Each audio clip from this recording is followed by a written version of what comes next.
Mito 1. A katana era a arma principal. Imagine a cena. Você passou anos treinando o mesmo saque. Repetiu o mesmo movimento até ele se tornar automático. Sua katana é perfeita. A lâmina dobrada 700 vezes, capaz de cortar seda no ar. Mas quando o exército inimigo aparece no horizonte, você larga a espada no chão e pega o arco.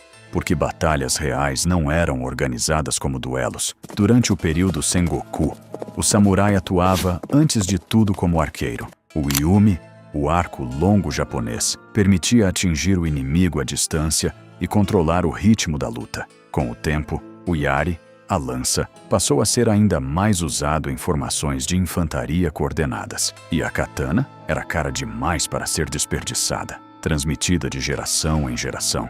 Como herança familiar, funcionava como arma secundária, sacada somente quando o arco estava quebrado e a lança havia sido perdida. A imagem que ficou famosa colocou a espada no centro porque ela é dramática e visualmente poderosa. A história a colocou no cinto porque era a última escolha de um guerreiro profissional. E se a arma principal já era diferente do que você imaginou, o comportamento desses guerreiros no campo de batalha também vai te surpreender. Mito 2. Samurais nunca recuavam. Coloque-se agora em campo.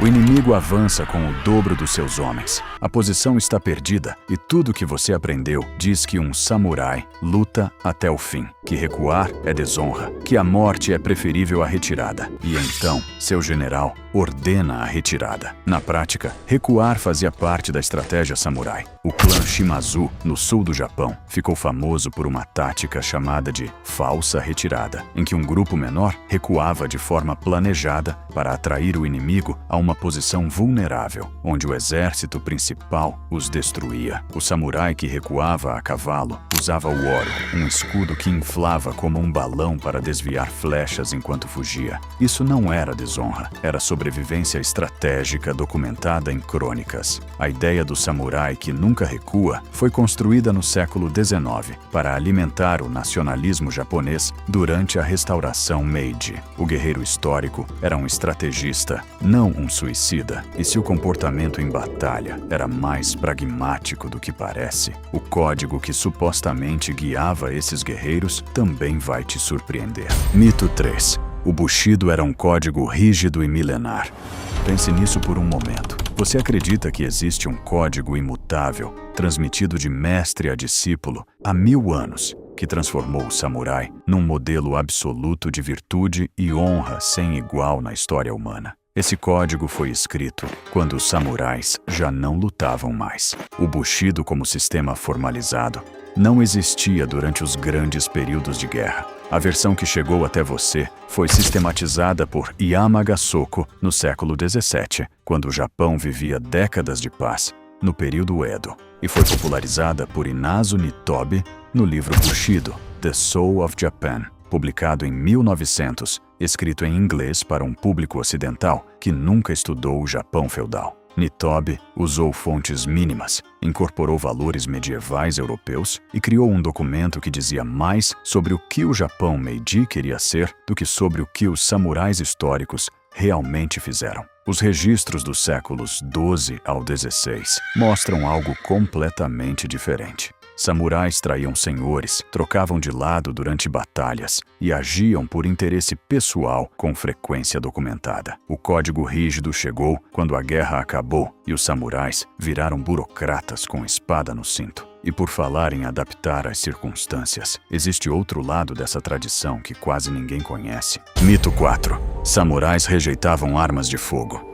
Visualize o momento. Você imagina o samurai recusando com desprezo o mosquete português, porque a arma de fogo seria indigna da tradição que herdou de seus ancestrais. Porque um guerreiro de verdade usa a espada, não a pólvora. Em 1543, os portugueses chegaram ao Japão com os primeiros mosquetes Tanegashima. Em menos de 10 anos, os japoneses já fabricavam os seus próprios e em maior quantidade do que qualquer outro país do mundo. Oda Nobunaga foi o primeiro comandante a usar mosquetes em formações rotativas coordenadas na Batalha de Nagashino, em 1575. décadas antes de qualquer exército europeu adotar a mesma tática. O clã Shimazu incorporou armas de fogo à cavalaria ainda mais cedo e chegou a treinar unidades específicas de mosqueteiros para uso em campo aberto. A rejeição nunca existiu. O que existiu foi a adoção imediata de qualquer coisa que desse vantagem no campo de batalha.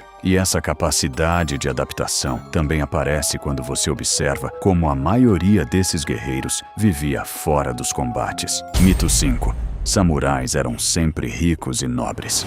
Imagine que você é um samurai. Você acorda antes do sol, cuida da plantação, carrega a terra durante horas e prepara o jantar com o que sobrou da colheita. E quando seu senhor feudal convoca para a guerra, você larga tudo, pega em armas e vai. A classe samurai chegou a representar 10% da população japonesa. Com esse volume, a realidade era inevitável. A maioria era formada pelos Ji-samurai, guerreiros rurais que trabalhavam a terra nos períodos de paz e assumiam o papel militar quando convocados. Muitos mal se diferenciavam dos camponeses nas épocas entre conflitos. Quando a restauração Meiji aboliu a classe samurai em 1876, boa parte não tinha outra habilidade além da guerra. Foram forçados a se tornar comerciantes, uma classe que eles mesmos sempre consideraram inferior. O samurai rico de castelo era a elite de uma classe com muito mais membros vivendo em condições simples do que a versão que chegou até nós jamais mostrou. E se a vida cotidiana era muito mais humilde do que parece, o ritual mais associado à morte desses guerreiros também era muito mais restrito do que você imagina. Mito 6. O seppuku era aceito por qualquer falha.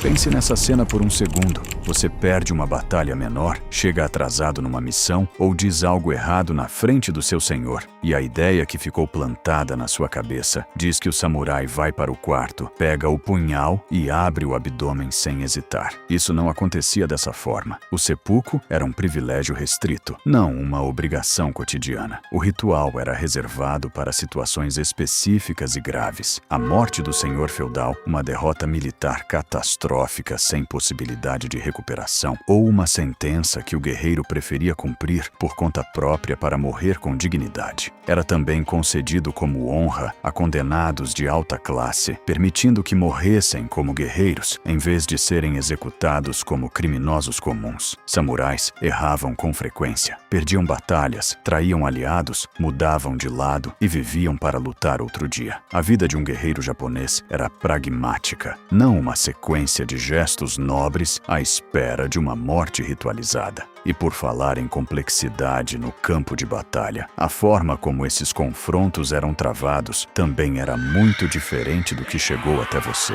Mito 7. As lutas eram decididas por duelos. Coloque-se no meio do campo de batalha. Você imagina dois samurais num espaço vazio. O silêncio antes do saque. A tensão do duelo que decide o destino de todos. A Batalha de Sekigahara, em 1600, envolveu 160 mil homens. Os confrontos samurais eram guerras em escala industrial. As guerras Genpei entre os clãs Minamoto e Taira duraram 5 anos e movimentaram dezenas de milhares de soldados em todo o arquipélago. A Batalha de Nagashino tinha arqueiros, cavalaria e infantaria, operando em formações coordenadas sob comando central. O duelo individual existia, tinha rituais específicos e foi documentado, mas era a exceção dentro de guerras que moviam centenas de milhares de pessoas. A versão do duelo ficou famosa porque é visualmente controlada e emocionalmente direta. A realidade foi muito mais caótica, estratégica e coletiva. E por falar em estratégia coletiva, existe um detalhe sobre os parceiros de batalha desses guerreiros que quase ninguém sabe. Mito 8. Samurais e ninjas eram inimigos mortais. Imagine que você é um senhor feudal. Você precisa saber o que o inimigo está planejando antes que ele haja. Precisa de alguém para se infiltrar no castelo adversário, mapear as defesas e voltar sem ser visto. Você tem orgulho de uma classe guerreira honrada espada que luta de frente. E então, você contrata um ninja. Os shinobi eram especialistas em reconhecimento, sabotagem e infiltração, que atuavam nos mesmos conflitos que os samurais, frequentemente a serviço dos mesmos senhores feudais. Oda Nobunaga usou shinobi em operações documentadas. Tokugawa Ieyasu mantinha agentes de inteligência com treinamento equivalente. Em muitos casos, o próprio samurai realizava tarefas de espionagem quando o contexto exigia. A linha entre um samurai em operação de reconhecimento e um ninja era uma questão de função, não de identidade moral. Todo senhor feudal que sobreviveu tempo suficiente usou inteligência e operações encobertas quando foi necessário. A separação absoluta entre os dois foi se formando ao longo do tempo, muito depois dos conflitos reais. E já que estamos revelando o que ficou de fora sobre o combate desses guerreiros, existe um detalhe sobre o próprio equipamento que merece atenção. Mito 9. A armadura era pesada e limitava o movimento. Sinta isso agora. Você veste a armadura e imagina que vai se mover como um cavaleiro medieval europeu, sufocado pelo peso do metal, incapaz de correr, escalar ou se adaptar ao terreno. A armadura samurai foi projetada com um princípio completamente diferente. O Oyoroi, a armadura mais antiga, era construído com placas de couro, madeira e metal ligadas por cordões de seda, pesando entre 5 e 12 quilos nas versões de campo. O Toseigu Soku, do período Sengoku, permitia agilidade suficiente para escalar muros de castelo, nadar em rios e combater em terreno irregular. Os cordões de seda entre as placas absorviam impactos e permitiam movimentos amplos. Há registros documentados de samurais nadando com armaduras completas em operações militares. A comparação com a armadura europeia pesada é um dos detalhes que mais se perderam ao longo do tempo. A proteção funcionava junto com o movimento, e era esse equilíbrio que tornava o samurai tão eficiente. E se até a armadura era diferente do que chegou até você, existe um último ponto, o mais surpreendente de todos, que vai expandir completamente o que você acreditava sobre quem podia ser um samurai. Mito 10. Apenas homens podiam ser samurais. Pense no rosto de um samurai. O que você vê? Provavelmente um homem japonês. Expressão fechada, espada no cinto. É a imagem que se consolidou ao longo de séculos de narrativas simplificadas. Essa imagem está incompleta. Tomoe Gozen lutou nas guerras Genpei entre os séculos 12 e 13. Foi descrita nas crônicas como guerreira de excepcional habilidade com arco, espada e naginata. Comandou tropas em batalha e foi citada com respeito nas mesmas crônicas que registram os maiores generais da época. Hangaku Gozen defendeu um castelo contra um exército de 10.000 soldados com apenas 3.000, sendo ferida e capturada somente depois de semanas de resistência. As Zona Musha existiram, lutaram e foram reconhecidas. E depois existe o caso que quebra não apenas esse mito, mas todos os outros ao mesmo tempo. Em 1579, um africano chegou ao Japão. Nascido possivelmente em Moçambique, chegou como servo de um jesuíta italiano chamado Alessandro Valignano. Quando Oda Nobunaga o conheceu em Kyoto, em 1581, ficou tão impressionado com sua estatura, de quase 1,90 m, que o recrutou imediatamente. Em menos de um ano, esse homem recebeu casa própria, uma espada katana e o título de samurai. Seu nome era Yasuke, o primeiro estrangeiro na história do Japão a receber esse posto. Ele carregou a espada do homem mais poderoso do Japão e lutou ao lado de Nobunaga nas batalhas finais que quase unificaram o país. A versão que chegou até você mostrou 1000 anos de samurais japoneses e masculinos com um código de honra milenar. A história real teve uma mulher comandando tropas em 1180, um africano de Moçambique carregando a espada de seu senhor em 1581 e um código de honra escrito em 1900 para um público ocidental. O mito é sempre mais simples e a história é sempre mais interessante.